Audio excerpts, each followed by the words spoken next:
So that was Meant for More. So that's when we had Bilawewe, the remake of Bilawewe on it. And then Meant for More is also where I put the song with me and Abel Chungu. We will not fear. As a bonus track. Now let me say. Actually, me and Abel are working on a video for that song just now. That's why I keep saying, I'm like, how come the world doesn't know about these songs? So I went and got the PR is clearly our problem. I mean, like, We Will Not Fear. First of all, I think the songwriting is it's on other levels, man. So I truly respect you as a songwriter, because I was like, this is some phenomenal songwriting. The content behind this song can really help people through different seasons. But also, me, Abel Chungu, I'm even flying to Zambia to interview the guy for the Playhouse. That Zambian crew of Abel Chungu, Mag 44 and Pompey are on. They're the best. There. So let's talk about, how did you even connect with Abel Chungu? So how I heard Abel's album, I don't remember. And Mag, this is this one with Father Son, the first one. Oh, Vichani. Yeah, Vichani. Is it Vichani? Vichani. Yeah. His first album, I don't remember how I heard it, but I heard it, and as soon as I heard it, I texted my dad and I'm like, I have to get these guys here. Like, I have to get them here.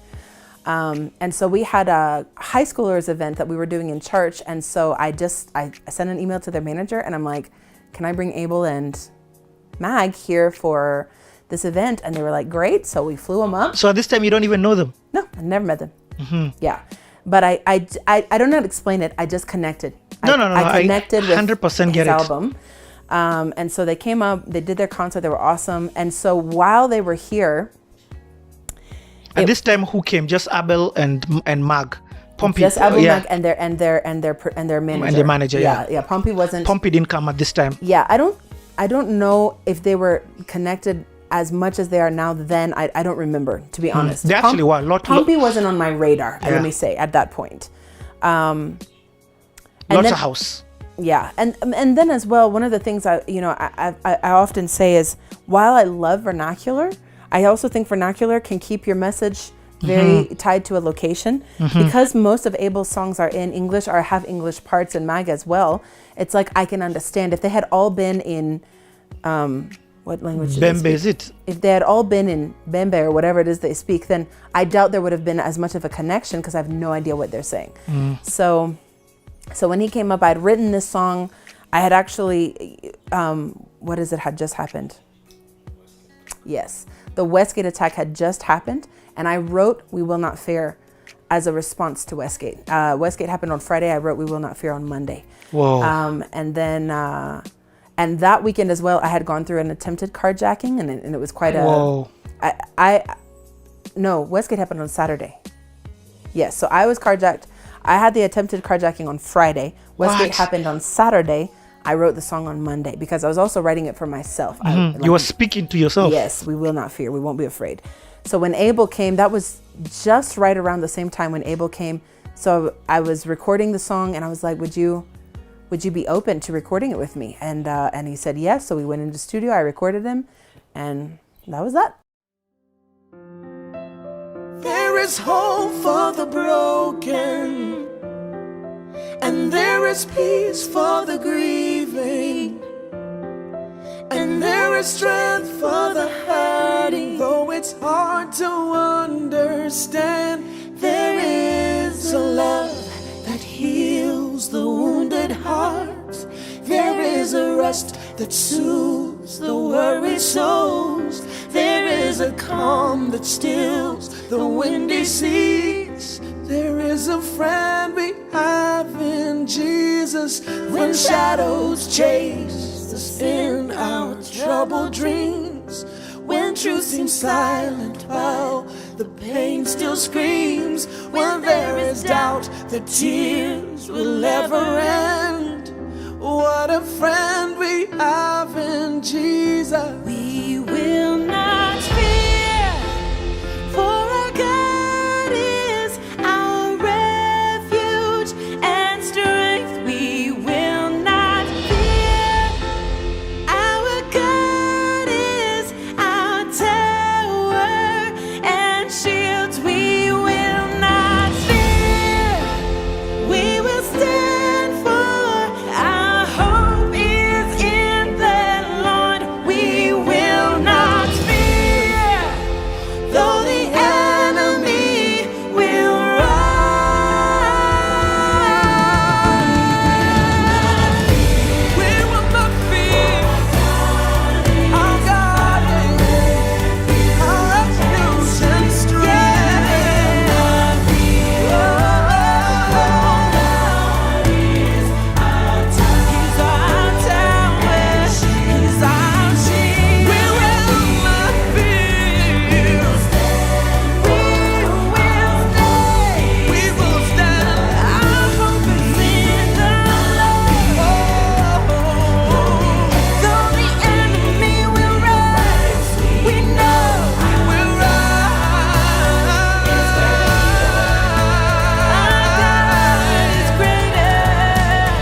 His name is Jesus. So I put it as a bonus track on our Meant for More album because, we haven't even talked about my personal album yet. Yeah, a whole other story. No, we're coming there. Yeah, so I felt like it was such a now song. I didn't want to wait for my personal, even though it's more of a Rebekah Dawn song. I just felt like it would be good to put it as a bonus track on the church worship album because it was a now song. It was this song is needed for this moment. I feel like it's even needed for this moment. Yeah, I think songs sometimes have a cyclic life. Like it's very needed and then it goes out for some time, which is fine. Not every song has a forever lifespan, but you find some songs come back around after a while and it's like, man, that song really, it hits home in a different way. It's needed in a different way. So, and I just want to sort of push people because I'm putting snippets of this as you're talking. Where can people get this music now? So all of our Lighthouse albums, most of our Lighthouse albums are on iTunes. Anywhere you can buy CD. What are the other ones? Okay. Spotify. Yes. So they're on the digital. Yeah. All spaces. You can find our NLC albums on all the digital spaces. You just look up Nairobi Lighthouse Church. Okay. They're not under my name. That is the thing. Yes. That probably is the reason why a lot of people aren't able to find them. Yeah. They're under Nairobi Lighthouse Church. This you did, is it called what do you call it? You did a bonus. So you record this song. I love the fact that you said you're doing a video, but there's also something that you also did with this song in the album, like a intro-ish sort of thing. Oh no, with We Will Not Fear? Yeah. No, what we did is, so when we were recording the album, the song rather, with Abel. And you produced it? Yeah, I produced it. Sheesh. Yeah, I did. Your production is on point. Oh, that's so kind. Thank you. So kind, it's just the truth. Okay, yeah. Anyway. So when we were recording We Will Not Fear, there was just such a presence of God in the studio that day. And we both could feel it. All of us who were in the room, we could just feel it. And so there's a point at the end that while Abel was still in studio, I just really quickly kind of looped it and just told Abel, I just want you to sing whatever comes out of your heart. Just let it flow. And so he just began to sing and I recorded it and it was so beautiful. It was so raw. And again, as I said, I don't do it often, but there was just something in the room that day. The spirit was just there. And so even that, I just trimmed it down, the beginning and the end, to make it feel like it has a start and finish. But I included it, with Abel's permission, I included it on the album as well, just as a spontaneous, as you will. You know how the Bethel albums, it's like spontaneous. This is in parentheses. We should have put that there. We didn't know to put that there. Spontaneous worship. We will not fear. No, we will not fear. No. For we know that He wipes our tears away. Oh, we will not fear, no. For the God we serve and the God we turn to is a Father who cares, and He sees our pain and He sees our hurt, and He says there is hope for those who are broken, and there is more. There is more for us than those who are against us, than those who are against us. And we have a friend. His name is Jesus. A friend called Jesus. A Savior called Jesus, and He says, oh, come who are weary, come. Yeah, very cool. Cool. I love the fact that I've got to hear about that song. Yeah. I love that song till today. That's one of my favorites. Yeah, and I feel like it's a timeless song. So even people hearing it now will be shocked also the quality is so good, people will be shocked just how long ago you recorded it. Okay, I've heard you talk about your album. So at this time, is that when you're like, okay, I called myself Rebekah Dawn for a reason. It's time for the dawn to come. To arise. To arise. Arise, for your light has come. Yeah. One of the most used verses. So the story of my album is a little bit interesting. I said how I recorded the first initial 6 tracks as a way to introduce people to the concept of, here's what I want to record, this is what it would sound like, these are the kinds of songs. So after I recorded that and Extreme Weekend ended and we have it and we started our studio, I was kind of like, I basically have half an album. And I have written many other songs that are not congregational songs. They're individual, they're personal songs, they're individual personal songs. And so again, I just kind of told my parents, I was like, what do y'all think about if I record 6 more? Because I already have them, they're already written. And then I would have my an album. So it's like there's a worship album, but then there's a artist album. So they were really open to that fact. So I flew back down to Zimbabwe. Oh, you went back down? Yeah. I flew back down. I did these other songs. Again, now that I'd started my own studio, it was a great opportunity to learn, watching how I'm treated as an artist, the process. Now I'm paying much keener attention on the process of everything. And I had 1,000 questions. I actually took a notebook down and I had written so many questions on how do I do this? How do I do this?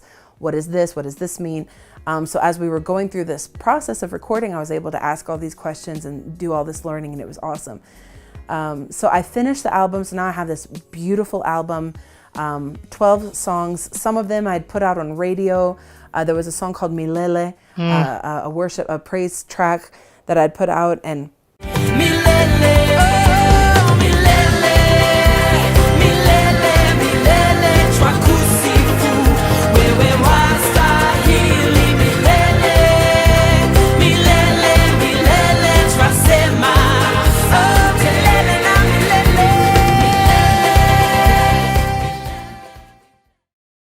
Okay, Rebekah, please tell us about some of the songs that you have released onto radio, because radio is the beginning of outside your church, and it's like, hey, making a statement within the boundaries of Kenya and beyond. So at the time, back then, when I first was working on my album, I had released a song called Milele, which is a praise song. I'd released a song called Hope of the World. I wrote that song. There was a season where Darlene Check got a team from all over the world to go into Rwanda for 100 days. They called it the 100 Days of Hope. And our church participated in that. We sent a team of many people. Wait, did you go? I went myself, yeah. I didn't go for the full trip. I went for a few days of it. We did a women's conference in Byumba, Rwanda. So I went for that. And to get ready to go, I watched Hotel Rwanda just to kind of educate myself a little bit. And I was so impacted by the movie that I ended up writing this song, Hope of the World. And so I'd put that song out. I'd put a few songs out, but I hadn't put them all out because in my mind now I'm like, I have to do a launch. Now this is my album. So my album was ready, and in 2009, I actually had someone come and commit $1 million shillings towards my launch. This is in 2009. What? Yeah, towards the budget of $1 million. So we had planned this whole launch. We had planned all these things that we were going to do. It was going to be awesome. It was going to be in the basketball gymnasium at Nyayo Stadium. That's where we were going to have it. But at the time, I was personally going through a really difficult season. And I wasn't handling that difficult season well. And I was at a place where publicly things looked great, but privately I knew I just wasn't well. I wasn't okay. I was struggling with some hurt, some being brokenhearted. And so where I felt really challenged, and anyone who's heard me speak has heard me say this, but my favorite verse in the entire Bible is Psalms 40 verse 3. And it says, He has put a new song in my mouth, a hymn of thanksgiving to our God. Many shall see and fear and put their trust in the Lord. And the reason that verse means so much to me is because as a songwriter, as a worship leader, as a musician, I feel the responsibility that the song God has given me He's given me a new song. He's put it, a praise of him. But the scripture doesn't say that people will hear that song. It says that they will see it. They'll see the song. And it's what they see that causes them to put their trust in the Lord, or vice versa. I feel like even a lot of times I can be saying the right thing, but what you see in me makes you even maybe deny Christ or not have faith in him. And at that time, there was a gap between what I was saying and what was being seen. And so I actually made the decision to call my pastor at 3:00 in the morning. And I just kind of let him know, look, I'm not healthy. I'm not in a good place. Things are not well with me. And so many things came out of that conversation. One was that I left public ministry for a couple of years and just took some time to heal, to work on myself. But the other thing was not to launch my album anymore. So I was very grateful to the individual that had, made such a huge investment in me. But just, explained to them. And of course they fully agreed that there's just, this isn't the right time for me. And the name of my album is called This Chosen Road. And it's all about that. I have a song called This Chosen Road, and it's about, I'm walking this path, God. And I just knew, even though nothing is wrong with the songs, nothing is wrong with the message, it's the messenger who's broken right now. And so I kind of put it all to rest. I didn't think about it for a few years. And to be honest, Richie, I still haven't launched the album. We're here 10 years later. I am feeling, and now of course with Alan, with my husband, we are feeling that maybe I should, because as the years have gone by and I've written more and more and more songs, my 12-track album now is like a 35-track, 40-track album. So we talk a lot about maybe we still should. But as it is today, there is no Rebekah Dawn album. There are NLC albums and there are Rebekah Dawn songs, but I have yet to put out an album. Maybe I will. I hope one day I will, but we leave that in the hands of God. So, can I ask a question? You again, on the Playhouse, you don't have to answer if you're not comfortable with it. I want to talk about this season where it was a bit dark and leaving, and the reason why is because a lot of people, your story is not unique. Yeah. You know what I mean? It's true. There's very many people, myself included, who just decided to take a back seat from serving in church or from even just, I just don't even feel like attending for a season. You get? How do you go through that and overcome that and come back? And then, because your comeback is crazy. When we're about to enter talking about, you came back, your latter, your future will be greater than the latter. I wanted to say to the nice pastor voice, but sorry. So what happens when you don't read the Bible every day, Richie? So anyway, but for real, from an honest perspective, how did you overcome that? Because there are also people who that has broken them and they've completely disappeared and never come back.